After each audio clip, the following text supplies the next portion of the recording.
Okay, so now that we've touched on a few topics with regards to property in terms of the benefits of, I mean, we've touched quite a nice topic. We've touched leverage, we've touched rental income, we've touched capital growth, inflation hedge, value creation, wealth transfer, legacy assets, tax advantages. That's all stuff that we've now chatted about in terms of the benefits of property. But now we need to talk about benefits of investments or traditional finance. I think that's, let's say traditional finance. Let's say TradFi all knows it.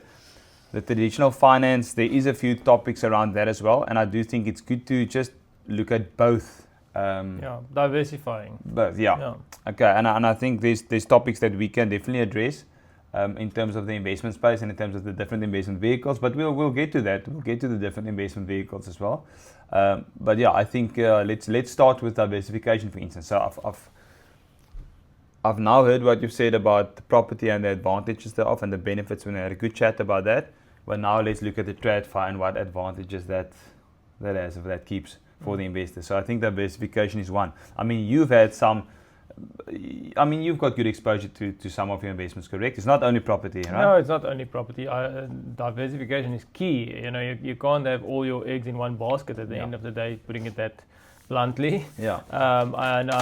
Yes, I'm a property agent, estate agent. Firstly, that's where obviously I make my money to fund all of the other ventures. But that definitely you have to diversify. Yes, I think property should be part of your portfolio, definitely, but that shouldn't be the the be all and the end all. I think from a investment perspective, if you talk diversification, that saying you don't get a free lunch. There's no such thing as a free lunch.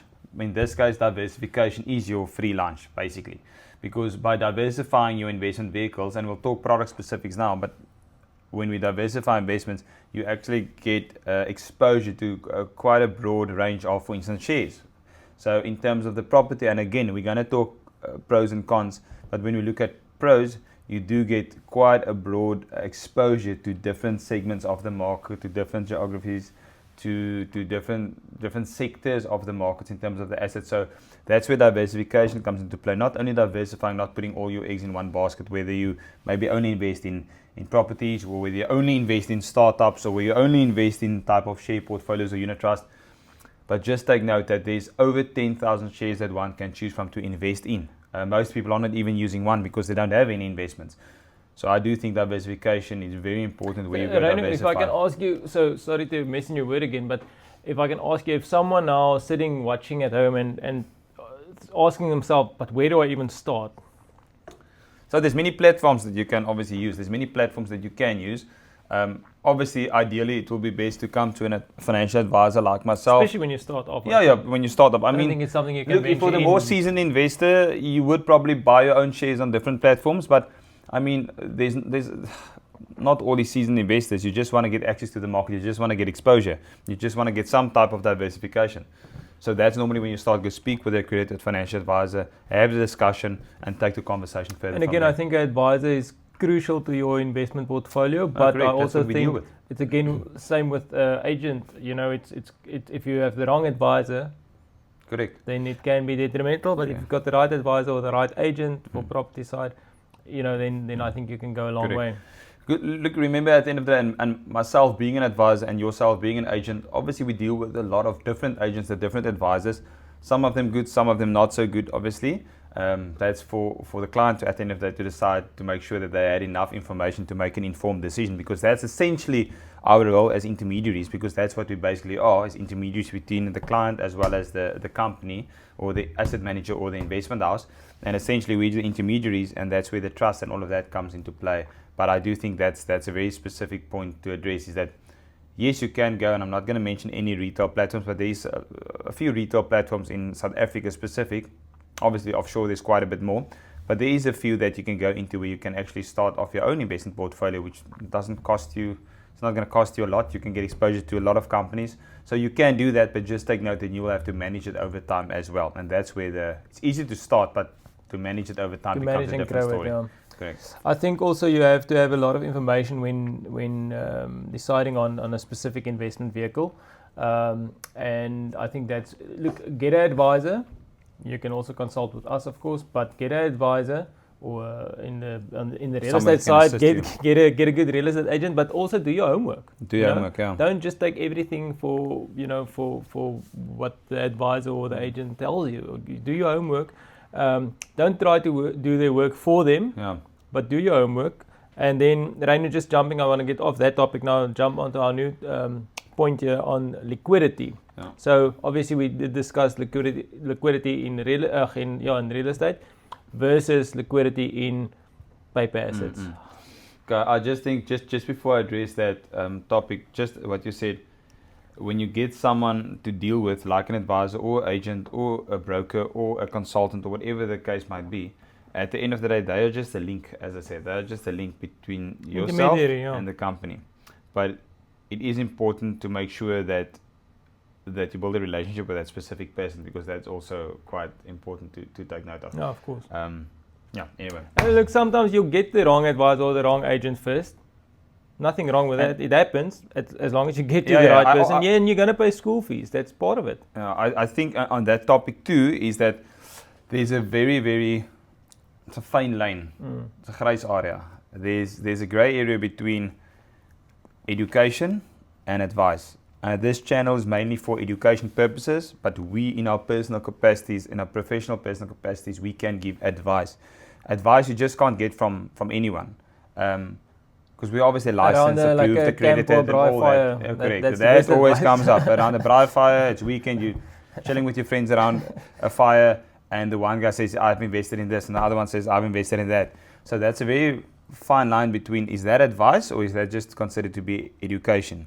And remember, that's why we created this channel, to educate. At the end of the day, it's still up to you to go seek the advice. It's still up to you to actually go get that specific advice to that relevant topic that you want to be advised on.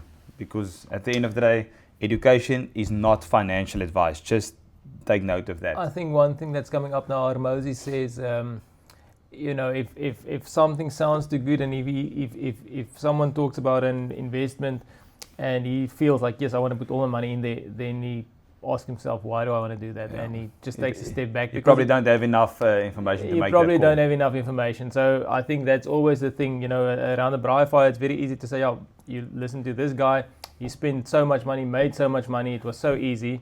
But if you feel that, yes, I want to invest, then maybe just take a step back, just take a breather, because we're all human beings, we're all emotional beings at the end of the day.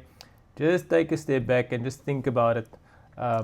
Don't take too long, but do your homework. Do your homework. I think, and that's also, we can assist you with doing your homework. But not only that, I don't want to go down the rabbit hole of crypto, for instance, but I can promise you there's many chats around the fireplace that happen revolving crypto, and quite a big percentage of those, I'm generalizing now, but a quite big percentage of them have definitely lost money by investing in some or other meme coin or meme coin frenzy, or whatever the case might be.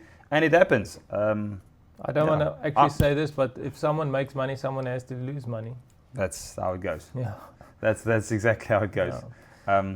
But anyway, but we've got experience, and we've been through the trenches. Let's jump into the liquidity side of traditional finance. Yeah, I think on the liquidity side, a point to stress on the liquidity side is that, remember, if you're sitting with a property, and again, this is not it's a debate between property and finance, yes, but it's not a direct debate in a sense where the one is bad and the other one is just good, or the one is just good and the other one is bad, whatever the case might be. The inverse can be true or false. But the thing is, when you look at liquidity, you can easily liquidate your investments. Let's say, for instance, you're an investment vehicle, which is, let's say, a unit trust, for instance, and we'll get to the more specifics.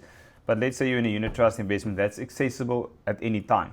Ask me, I know. Yeah, you know, exactly. We've all been down that road. We want to invest for 10 years, but we end up taking the money in 2 months. Not ideal. Not ideal, not obviously the strategy that one has to follow. Not but again, recommended.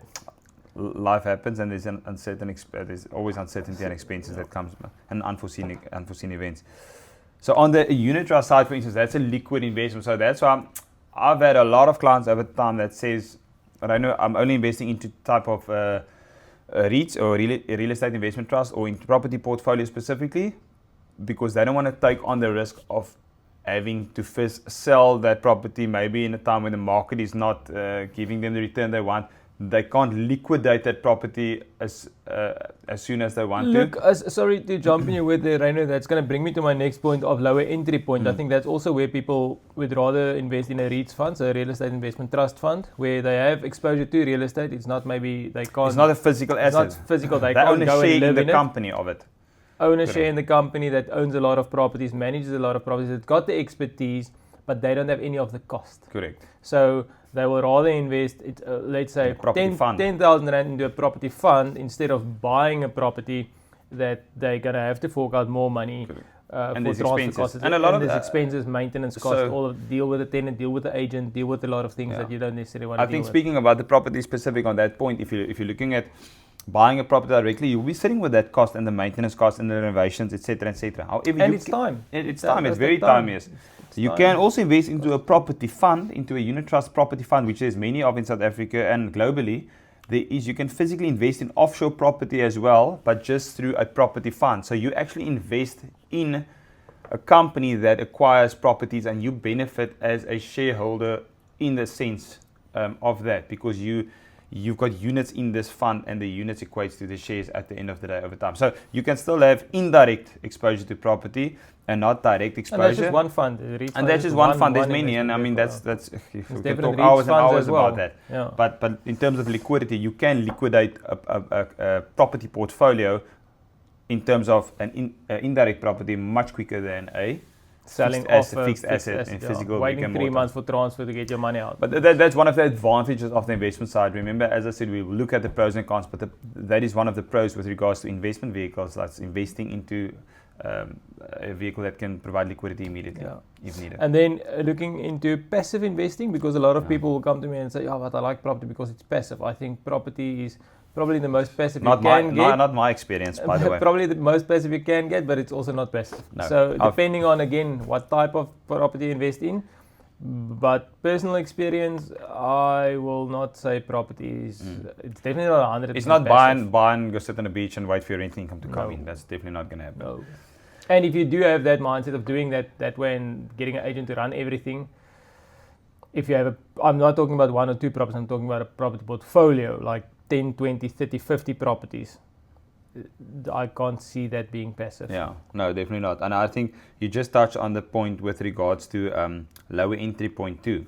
So on the lower entry point, I just want to get onto that. So remember, you can't buy a property for $100, but you can invest for $100, for instance. So that's a lower entry point into the market, whereas with physical property, you actually have to go into the market with X amount to buy property. In this case, it's a different story from an investment perspective. Whether you borrow the money or whatever the even case 50 rand, whatever the case might be. Yeah.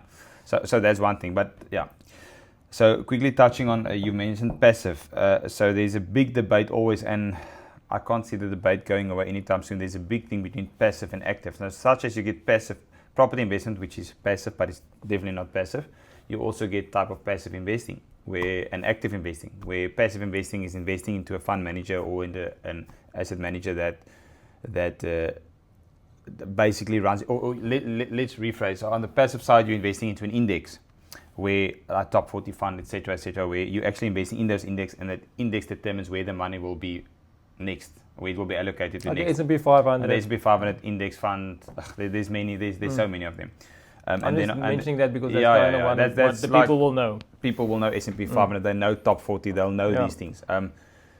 Investing into the blue chip companies, etc. But on the active investing side, that's where it comes, where you physically, the asset manager, they actually go buy and sell out of certain companies at certain points in time, and that's where the active investing comes in as well. Whereas with investments, you can have it passively or actively, and with properties, you can't really have it passively because it's only actively. So that's the two things that we have to look at. So look, all of the points that we're discussing, I can always relate it back to property because that is why property is a real investment. It's such as a paper asset, such as property. So the what I'm thinking of our situation, I'm always trying to relate it to myself. So you are on the paper asset side, so on the investment side, you have the knowledge and the know-how and to know where to invest. So that's why I will always come to you to say, Reino, this is how much I've got. Can we invest it somewhere? Right?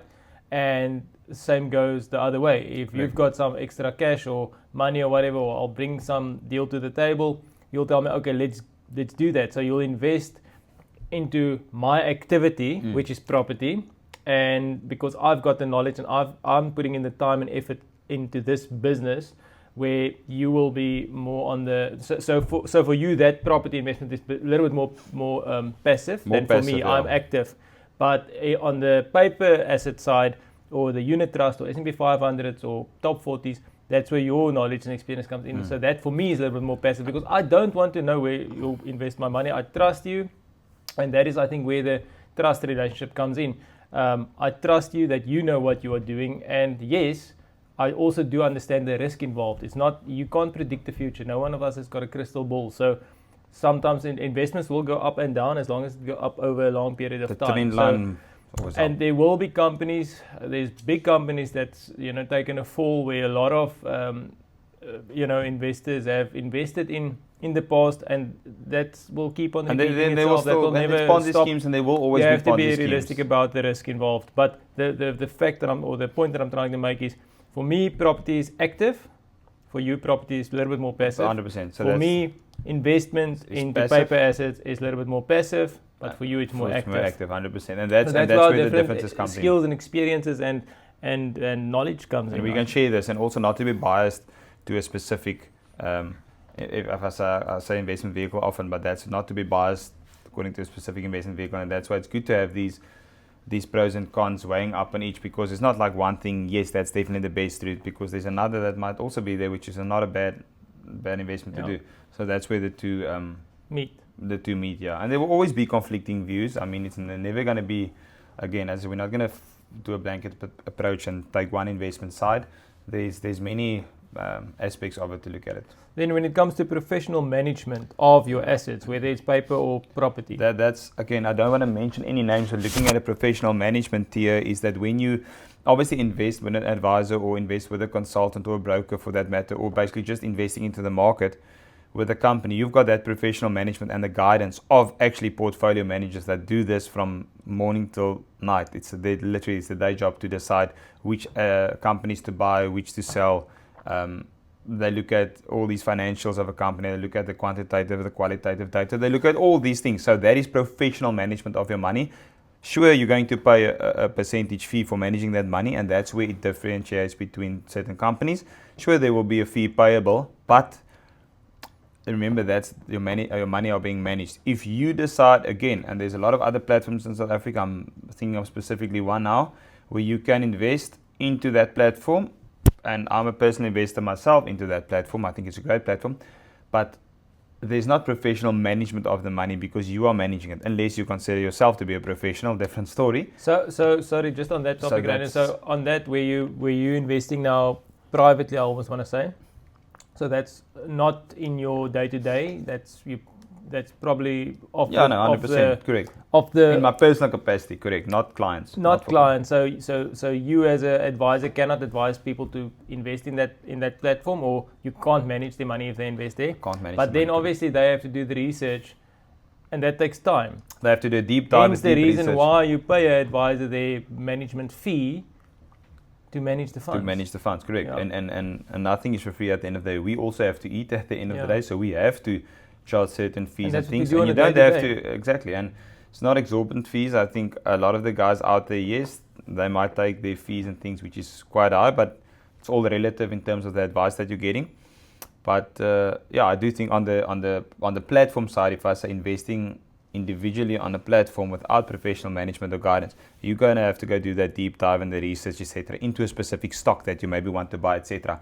And that brings us to the conversation we just had around the Braaivleisvuur. We're talking about shares and stuff to buy and to hold, and a recent one was SpaceX, for instance. Every second guy that I know of has wanted to buy the SpaceX share, for instance, and see what happened now. Yeah, in long term, different story, but in the short term, not a good return. Yep. But that's the stuff. People just hear things and they think they know what they're talking about, and at the end of the day, they don't really know what they're talking about. It's just noise, and it's just data that they consume. People should also remember it's still their decision.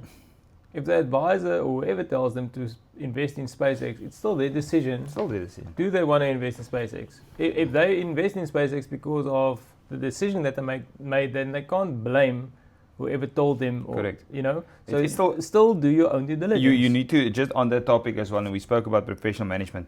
I think just directly relating to that, it becomes you have to make an informed decision as a client. Yeah. Wherever you go, doesn't matter where you invest, doesn't matter if you're investments products or savings products, whatever the case, you have to make the informed decision, but you can only make an informed decision if you've got enough information to make that decision. And you always have that's conflicting important. Always. advice as well. Like if you go now to a Google or a ChatGPT or whoever, and you go type in disadvantage about X, Y, and Z, you're gonna get disadvantages between X, Y, and Z because you're gonna be told the disadvantages. You can also go the same topic and you can say the advantage, and it's gonna give you a list of advantages. And if you don't know really, then you're gonna be sitting on the fence. Yeah. But there's always good and bad. You have to take the leap somewhere. So, okay, that's professional management. I just want to relate it back to property again. That's why you pay a estate agent to manage your property or a company to manage your facility if it's maybe a bigger building like what we're sitting in here. Then also with regards to tax efficiencies, I know we touched on that previously, but tax efficiency with regards to paper assets versus property. Okay, so Albert, as you were speaking, I was just thinking of one thing, just quickly touching on the professional management. And we all use ChatGPT. I've used it for many years already from the start. At the end of the day, ChatGPT, just on the one language model, there's many others. But obviously, I also use it quite often. But the professional management comes in where people now start using that to set up an investment portfolio. It can help in certain aspects, but in certain aspects... And it will get better over time. And it will definitely get better also over a lot time. about the prompting. Yeah, you will have an AI agent that gives you advice someday. But at the end of the day now, I think we're still very far away from that in terms of that specific sector. But yes, there's a lot of information out there. But if it's not, just take note, if it's not being managed professionally, the chances, the risk is going to be there. I think it's also a matter of people need to ask themselves, do they value their time? Because I value my time as I do my real estate thing and whatever I do in my businesses, but for me, I don't want to research, paper assets because I don't find it interesting. I find it very irritating. Yeah. So I don't want to do that. That's why I trust a professional to do that. Okay. And I think the same should go for property. 100%. And yes, if you like doing property, you like researching certain companies, I don't want to mention names, and you want to buy shares in a certain company, by all means do it. If you've got the time. Maybe you've got the time. I don't know. I don't. So for me, it's just easier to say. Again, educate. It's not only about education, what education you get from others, but also educate yourself. That's the most important thing, is educate and invest in yourself. Right, and then, tax efficiencies. Okay, so I want to keep it short. So tax efficiencies, so we spoke about on the one hand on the property, using the expenses of the property and the interest paid, etc., depending on your structure, how you're remunerated, obviously. But we spoke about that tax efficiency on a property that you can actually use towards your benefit by getting it from a tax point of view as well. But on the tax efficiencies on the investment side, if we just look at, I'm just quickly going to name 3 traditional finance investment vehicles. Only 3, there's many more. The 3 that we hear most often, tax-free savings accounts, very relevant nowadays. It's been relevant for a few years, but specifically nowadays you hear it more often. Tax-free savings account, retirement annuities. It's always going to be there, it's not going to go away. Because people still need to retire, they still need to place their funds in some type of product for retirement. And then we've got... unit trust. Unit trust, yeah. So it's unit trust, it's retirement annuities, and it's tax-free savings account. So just briefly going to touch on that. On the tax-free savings account, for instance, tax-free growth, limited to certain contributions per year, but there's major tax benefits with it. Retirement annuity, same thing, major tax benefits. I wouldn't have had a retirement annuity if I didn't utilize the tax benefits. There's many people online saying, and many of these influencers saying that it's not relevant. It's not relevant anymore, or it have lost its relevancy. You're still paying tax, so while you're still paying tax, it has not lost its relevancy. Doesn't matter on which bracket you are. Obviously, the more you earn, the more tax you pay, the more relevant the retirement annuity becomes. But at the end of the day, it has not lost its relevancy because we're still paying tax, and while we're doing that, we're deducting a portion of our contribution. So that's a big plus. There's many other benefits as well, but I'm just touching on the tax topic here. Unless you want to give your money to SARS. Unless you want to give your money to SARS, so that's I certainly don't. So On the unit trust side, again, there is some other taxes involved here, capital gains taxes on the interest. There's a lot of other taxes on that. We can go into more depth, but there's also certain tax efficiencies with the unit trust if you just manage it accordingly over time. So yeah, that's the broad overview quickly about that three. But I think we'll do a next session where we'll physically take. We can elaborate on it because then the viewers out there will also understand it a bit better. If they don't understand the product, how can you invest in the product? I think that's very important. Yeah. Then compound growth. Okay. Compounding growth on investments, again, depending on where you invested, because again, if we just relate it directly to property, there are many other things that we can relate it to. But on the compounding effect, remember, the longer your fund stays invested, the more compounding effect there will be. And that's literally as simple as that. It's not some magic formula. It's literally investing it for the long term. Growth compounds. It's nothing. Warren Buffett jumps to mind now. Yeah. The eighth wonder of the world. Yeah. Those who understand it and those who don't pay it. So the thing is, with the compounding effect is, the longer your money remains, and I've seen this, I've been in the industry for years, and I've seen it many times over, is that the investors that's really invested for a very long time, they've made decent bucks due to the compounding effect. And yes, over time you can change portfolios and all of that, and investment portfolios, but at the end of the day, returns are relative to where you invest. And from a investment portfolio perspective, whether you invest in one company's balance fund and another company's balance fund, it's investing in more or less the same assets. So you're getting more or less the same returns. You're not really going to generate what they call alpha a lot more than the other one if you're just investing in the same type of structure, because I just spoke about portfolio managers and professional management of. Remember, they all have a mandate to buy certain shares and to have exposure to certain things, whether it's offshore or local or equities or property or bonds or cash. They all have exposures. Each of those have a risk, a risk appetite to it as well. But just to wrap that up, I just think from a compounded growth effect, it's not, you don't normally have a growth problem if your money is invested for a long time. You've got a bit of a structuring problem. So, but we'll talk to structures later. But the compounding effect, just to bring me back to the question that you've raised, is I think from a compounding effect, just remain invested for as long as possible, and it will sufficiently grow over time. So if you want to go buy that R1 million Ranger Bakkie, you can, but just take note, if a big portion of that million was invested, your compounding effect in 5 years will be a lot more than what it will be. And maybe we'll give some examples while we're talking about it. On that topic of cars and vehicles, I know, Rainer, you're a car guy yourself. Mm-hmm. I think one should also think about, obviously we still human beings, we still want to live. Yeah. So you still want to buy nice things from time to time. You still want to, you see a lot of these, like Warren Buffett, for example, staying in the same house, driving the same car for like $1 million. Not everyone wants to do that. No. So that's fine. Because he made that commitment. He's got that funds. He's and for him that is life, and he's happy. Then you also get the guy that likes his beer and brandewijn on a Friday evening in front of a fire with a piece of steak, and if he can afford it and drive a Ranger Bakkie, by all means. We're not saying you should invest, you should buy property, you should buy this, you should buy that. But it's a good idea to do it.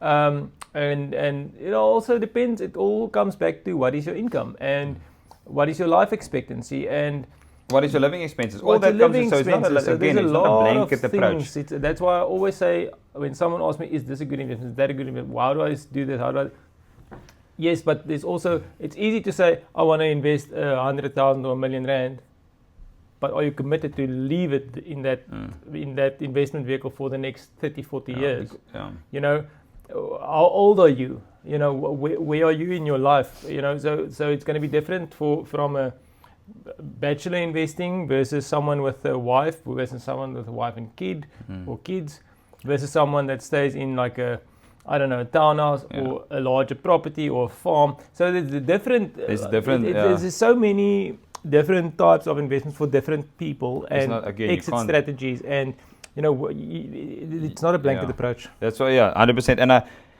And just on that, as I said, it's not. We're not living your life.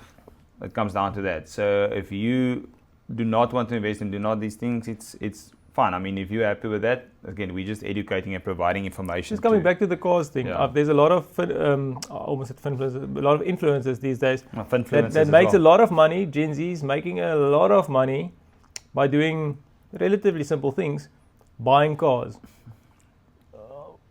People probably And showcasing it. yeah, looking at it and thinking that's crazy. Or they're going to be, I don't know what the word in English is, but they're going to be spayed later on. Yeah. You know, but at the end of the day, if that is their life, that's their life. So I cannot say you are living wrong. You know, if you want to do that, sorry, that's what you want to do. So having said that, next point, global exposure. Yeah, I think and flexibility. It goes hand in hand. Yeah, I think that too goes hand in hand. Global exposure and flexibility. Again, when you buy a certain fixed asset a physical asset, you have a bit of concentration risk because you concentrate. Let's say you buy property in Cape Town, or you buy a house in Cape Town. You are concentrated to that specific area where you bought it. You've basically bought that physical asset over there. It cannot be just picked up and moved. Well, depending if you've got that mobile houses, you can probably. But the thing is, you're pretty much exposed to the local conditions in and around that specific property. But it's not normally a bad thing. I'm just saying from a global exposure on the investment front, where there's also more liquidity in that sense. But a global exposure, you don't have to invest in only one environment. It's also a lot to do with your currency.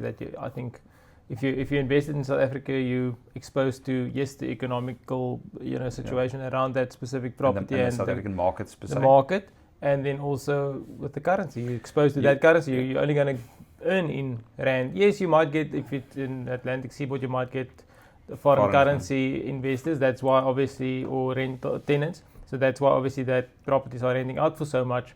But you're still in South Africa. If you're just a normal guy buying a normal property, normal rental income, catering for the average income person, you're going to be exposed to that. But if you take maybe a little bit of more money, taking that, I'm just thinking maybe to like let's just say to America, for example, then you're going to earn in dollars. So completely different thing. Still going to buy an average house, it's going to be much more expensive. You probably can buy something in Atlantic Seaboard, but then you're going to be exposed maybe to a 10 the square dollar. meter flat. But at least then you're going to hedge against the currency. So that's also something that different investors. But different that's strokes, where folks. it comes down to the global exposure front. That's why I said from a global exposure front, you expose globally. That's exactly what global exposure states. You're exposed globally, so you're exposed to their markets. You're exposed to their currencies. You're hedging. If you're in South Africa, you're hedging your rand against the dollar or the euro or the pound or whatever the case might be. So you're just exposed on a more global front. And that's relatively easy when you look at investments in paper assets, basically. Yes, you can still obviously go buy a house offshore, etc. But we're just referring to this topic now, global exposure. So you can definitely get global exposure very easily. You don't have to, if you stay in South Africa, you don't only have to invest in the companies and the brands that you know and that you see every day. You can invest in offshore companies. I think that again comes back to your lower entry point, because if you want to buy a property offshore, it's expensive. Very expensive. There's a lot of cash. Most South Africans won't be able to afford. The average guy won't. Definitely not. So that's where I think with the paper asset, it's easier to get exposure to that different because you can just bring us back to the previous conversation that you can get exposure to offshore property companies by physically not owning it there, but you're owning a share in that fund that buys properties offshore, that invest fund, in the malls, that invest in the commercial space. I think from that point of view, that's something where it's a big benefit. People don't realize. It's easy to get in. Yeah. Look, getting offshore exposure, there's still certain regulations and things that's imposed, but you can only take X amount offshore and so on. I'm not going to mention any amounts now, but at the end of the day, there's certain allowances that you do get, and so you just have to keep track of that over time. But again, most of the average guys, you won't use your full allowance that you get per year. So that's one thing, as I said, on the exposure side, you just have a lot of diversification across. And what I said earlier on, there's more than 10,000 shares. Remember, in South Africa, there's not close to 10,000 shares, but worldwide, there's more. There's more than 10,000 shares. So that's the investable universe that we look at when going global. And that's also things that we can assist with over time, because not all your money have to be in South Africa. In fact, sometimes it's good to have a big portion and a bulk of that outside of South Africa. Yeah, Albert, I think just to wrap it up as well, it's not about investing only in property or investing in investment assets per se. It's basically more of the circumstances which is right for you and the products that are right for you. That you feel comfortable with. 100%. Correct, Yeah. So it's actually understanding the different segments that you invest in. So I think, guys, that's a wrap. I think please like, comment, and share. Also, let us know what topics you would like us to discuss in our next videos. And yeah, join us next time for taking a bit of a deeper dive into the topics we discussed today and breaking down some numbers.